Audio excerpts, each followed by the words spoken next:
बिस्मिल्लाहिर्रहमानिर्रहीम। अस्सलाम वालेकुम दोस्तों, उम्मीद करता हूँ आप सब खैरियत से होंगे। नुमान अहमद यूट्यूब चैनल में आपको खुशामदीद कहता हूँ।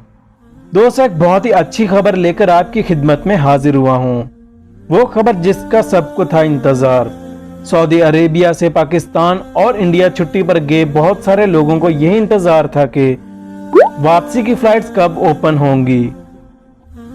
आज की इस वीडियो में हम इसी के बारे में बात करेंगे। जैसा कि आप सब लोग जानते हैं कि सऊदी अरेबिया ने पहले 25 कंट्रीज के लिए वापसी की फ्लाइट्स का ऐलान किया था, लेकिन उनमें पाकिस्तान और इंडिया का नाम शामिल नहीं था। तो आपको बताते चले, अल्हम्दुलिल्लाह पाकिस्तान और इंडिया का नाम भी इस लिस्ट में शामिल कर दिया गया है। और ये एक बहुत ही खुशी की खबर है। ये फ्लाइट्स कब से स्टार्ट होंगी, वापसी आने वालों के लिए कौन सी शराइत को पूरा करना लाजिम होगा, आज की इस वीडियो में मैं आपको डिटेल के साथ बताऊंगा। सबसे पहले बात कर लेते हैं सऊदी अरेबिया में वापसी के लिए किन ममालिक को इजाज़त दी गई है।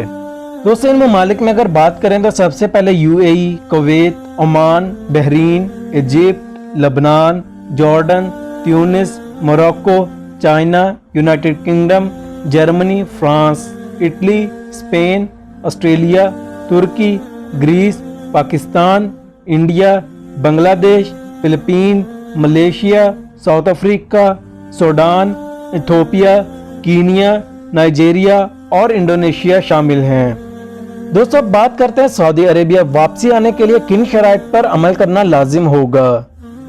नंबर 1, ऐसे मुसाफिर जो सऊदी अरेबिया के लिए सफर करना चाहते हैं तो उन्हें पीसीआर टेस्ट करवाना लाजिम होगा और पीसीआर टेस्ट की रिपोर्ट 72 घंटे पहले की ना हो। और पीसीआर टेस्ट की रिपोर्ट आपको एयरपोर्ट पर बोर्डिंग के टाइम लाजिम अपने साथ रखना जरूरी होगी, अदरवाइज आपको सफर करने से रोक दिया जाएगा। अगर बात करें दूसरी कौन सी शर्त है, तो उसमें तमाम तर मुसाफिरों को लाजमी होगा कि वो पीपी किट का इस्तेमाल करें और पीपी किट के बिना बोर्डिंग पास इशू नहीं किए जाएंगे। तमाम तर मुसाफिरों को सऊदी अरेबिया पहुंचने के बाद 14 दिन तक होम क्वारंटाइन होना लाजिम होगा।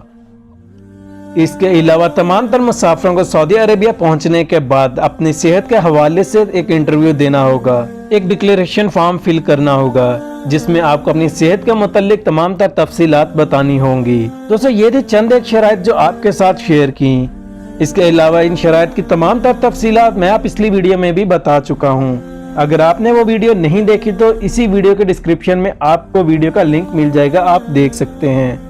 दोस्तों, बात करते हैं कि ये फ्लाइट्स कब से स्टार्ट हो रही हैं। जैसा कि आप तमाम लोग जानते हैं कि 30 सितंबर तक तमाम तर फ्लाइट्स क्लोज रहेंगी, तो इंशाल्लाह बहुत उम्मीद है कि 1 अक्टूबर से फ्लाइट्स को स्टार्ट कर दिया जाएगा और वह तमाम लोग जो पाकिस्तान, इंडिया या कहीं भी छुट्टी पर गए हैं वो तमाम तर लोग सऊदी अरेबिया वापस आ सकते हैं। दोस्तों, ये बहुत ही खुशी की खबर है। आपसे रिक्वेस्ट है कि इस खबर को ज्यादा से ज्यादा लोगों के साथ शेयर करें ताकि जरूरतमंद लोगों को ज्यादा से ज्यादा मालूमात हासिल हो सके। इसके अलावा आपको बताते चलेंगे मस्कत ने भी अपनी इंटरनेशनल फ्लाइट्स 1 अक्टूबर से ओपन करने का ऐलान कर दिया है। इसी तरह अगर बात करें इतिहाद एयरलाइन, जो कि अबू धाबी की एक निजी एयरलाइन है, इतिहाद एयरलाइन ने भी अक्टूबर में दम्माम, जद्दा और रियाद के लिए अपनी फ्लाइट्स ऑपरेशन स्टार्ट करने का ऐलान किया है। तो बहुत उम्मीद है कि इंशाअल्लाह बहुत ही जल्द सऊदी अरेबिया की जानिब से भी फ्लाइट्स ओपन होने की ऑफिशियल अनाउंसमेंट कर दी जाएगी और तमाम तर लोग पहले की तरह अपनी टिकट्स लेकर सऊदी अरेबिया वापस आ सकते हैं। दोस्तों, ये थी आज की अपडेट जो आपके साथ शेयर की। वीडियो पसंद आए तो दूसरों के साथ भी लाजमी शेयर कीजिएगा और अगर आपके माइंड में किसी भी किस्म का कोई भी सवाल हो तो आप कमेंट्स बॉक्स में पूछ सकते हैं। अगर अभी तक आपने हमारे चैनल को सब्सक्राइब नहीं किया तो जल्दी से कर लें। साथ में लगे बेल आइकॉन के बटन पर भी लाजमी क्लिक करें ताकि हमारी आने वाली नेक्स्ट हर नई अपडेट का नोटिफिकेशन आपको मिल सके। अपना बहुत सारा ख्याल रखिएगा। मिलते हैं अगली वीडियो में, तब तक के लिए टेक केयर एंड अल्लाह हाफिज।